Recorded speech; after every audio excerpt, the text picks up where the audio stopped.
Hello students, thanks for being with me on my YouTube channel.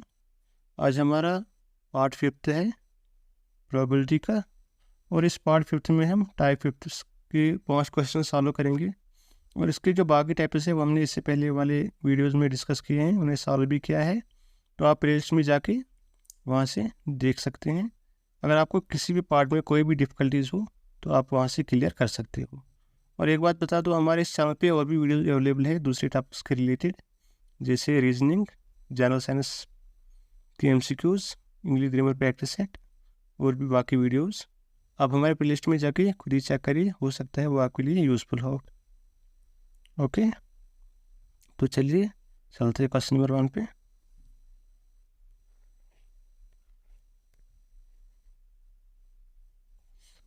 इस question में कहा गया है a problem is given to 3 students whose chance to solve it are. अब हमको मैं डायरेक्ट समझा ही लेता हूँ।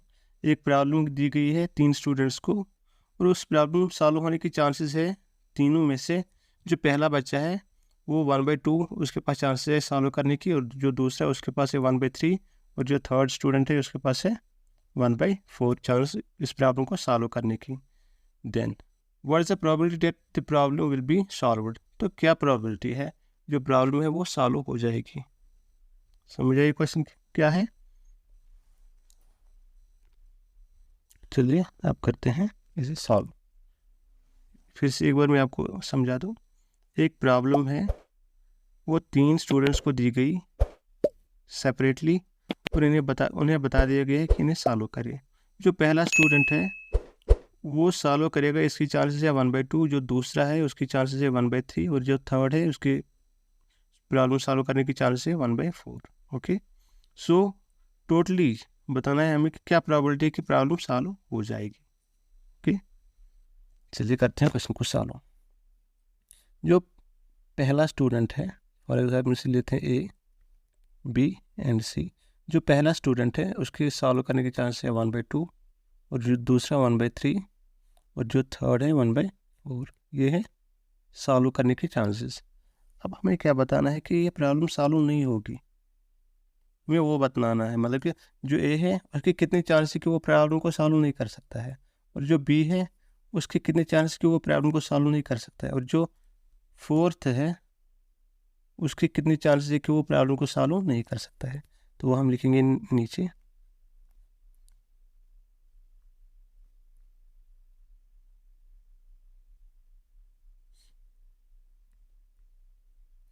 देखिए 1/2 मीन्स हाफ, 1/3 मीन्स 1/3, 1/4 मीन्स 1/4। और जब इसको हम मिलाएंगे तो ये बराबर आएगा कि अगर C 1/4 इसकी चांस है प्रॉब्लम सॉल्व करने की, तो 3/4 है कि एक प्रॉब्लम को सॉल्व नहीं कर सकता।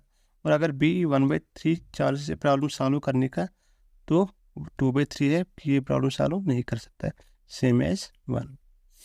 तो हमें बताना है कि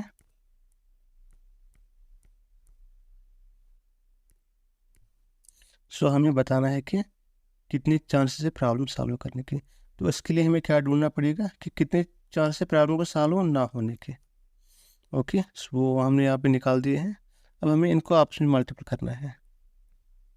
ओके, वो क्या आएगा, 1 2 ज़ा 2, 2 3 ज़ा 6 डिवाइड बाई 2 3 ज़ा 6, 6 × 4 24।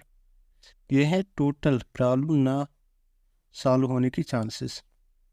और जो प्रॉब्लम है वो क्या है, एक ही प्रॉब्लम है। ओके, हम प्रोबेबिलिटी लेते हैं 1 में से। आपको तो इतना पता होगा, ये बिल्कुल ही बेसिक है, और प्रॉब्लम भी एक ही है। तो इस एक को हम माइनस करते हैं 6 डिवाइड बाई 24। जो इसका रिजल्ट आएगा उस डेट मीन्स कि वो प्रॉब्लम सॉल्व होने की प्रोबेबिलिटी है। वो क्या होगा, 24 × 1 24 माइनस 6 डिवाइड बाई 24, और वो किसके बराबर आएगा, 18 डिवाइड बाई 24। अब जब हम इसको कैंसलेशन करेंगे वो किसके बराबर आएगा,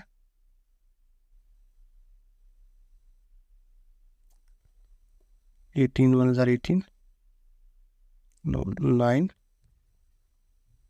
2 9 ज़ार 18, 2 1 ज़ार 2 ज़ार 3 3 ज़ार 9, 3 4 ज़ार 12। तो क्या है इसका आंसर? 3/4 part B. समझ आई आपको? ये था इसका answer. Now cover the question number 2। इसकी जो बाकी टाइप्स है जब आप सारे देखोगी तो आपका जो कंसेप्ट है वो क्लियर हो जाएगा थोड़ा थोड़ा।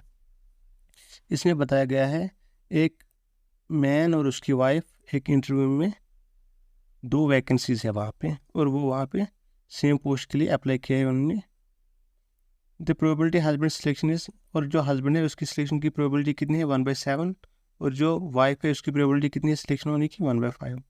सो what is the probability that only one of them is selected? तो क्या प्रोबेबिलिटी है कि दोनों में से एक ही की सिलेक्शन हो जाएगी? ओके तो ये भी बहुत ही आसान क्वेश्चन है, बस आपको ध्यान रखना है और कंसेप्ट को समझना है। देखिए, हस्बैंड को हम ऐसे डिनोट करेंगे और वाइफ को W से। हमें क्या बताया गया है? जो चांसेस है हस्बैंड के वो है 1/7 पोस्ट में सिलेक्शन होने की, और जो वाइफ है उसकी 1/5।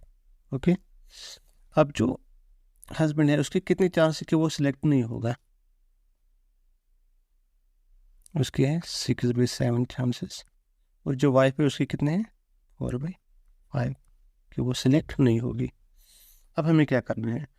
अब हमें बताया गया है कि दोनों में से एक ही, या हस्बैंड या वाइफ, या यहाँ पे या मीन्स आर, जहाँ पे आर होगा वहाँ पे हमें प्लस करना है। ये बात आपको याद रखनी है, ये मैंने इससे पहले वाली वीडियोस में बताया है। तो चलिए अब हमें क्या करना है, अब हमें बताना है। देखिए,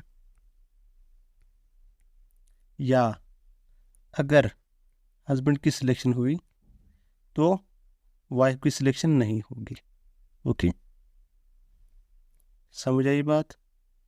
जो वाइफ की सिलेक्शन ना होने की चांस है वो है 4/5, और जो हस्बैंड की ऐसे, इन दोनों को हमने मल्टीपल किया है। अगर हस्बैंड की सिलेक्शन होगी तो वाइफ की नहीं होगी। ओके, ये ऐसा है। फिर प्लस, और बताया गया है फिर प्लस, अगर वाइफ की सिलेक्शन हो गई तो फिर हस्बैंड की सिलेक्शन नहीं होगी। ओके, तो हस्बैंड की ना होने की सिलेक्शन क्या है? 6/7। आपको इतना समझ आ गया? चलते करते हैं आगे वाले पार्ट्स को सॉल्व। पहले हम इसको 1 4 ज़ार 4, 7 5 ज़ार 35, प्लस 1 6 ज़ार 6, 5 7 ज़ार 35। यहाँ पे बेसिक सा कंसेप्ट है, when base are same powers are added. So क्या है? बेस 35 एंड पावर्स कितने आते हैं फिर? 6 और 4 10, and that is equal to 5 2 ज़ार 5 7 ज़ार। तो ये है हमारा आंसर पार्ट सी। क्लियर है अब तक? ठीक, तो चलते हैं क्वेश्चन नंबर 3 पे।